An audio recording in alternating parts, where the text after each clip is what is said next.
Si t'es fan de films de mafieux et que t'as pas vu ces 3 films-là, on a un vrai problème.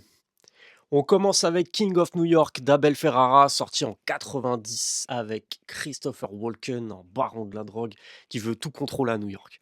L'ambiance est sombre, froide, tu sens que t'es dans le New York des années 90.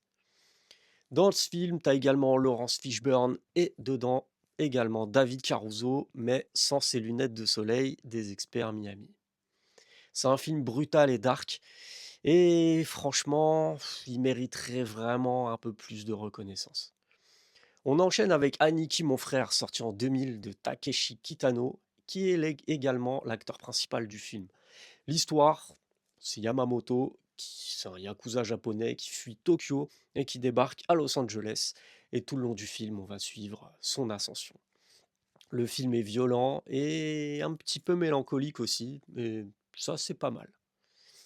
Kitano dit tout avec ses yeux, il a très très peu de dialogue, d'où vraiment l'intérêt de se concentrer sur les films et de pas être sur son smartphone.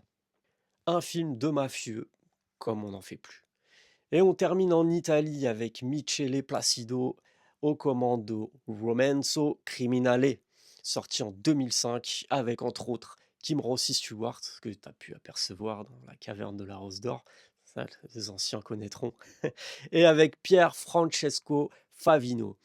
C'est Les Affranchis version italienne. On y suit la bande de la Magliana qui a terrorisé Rome dans les années 70-80.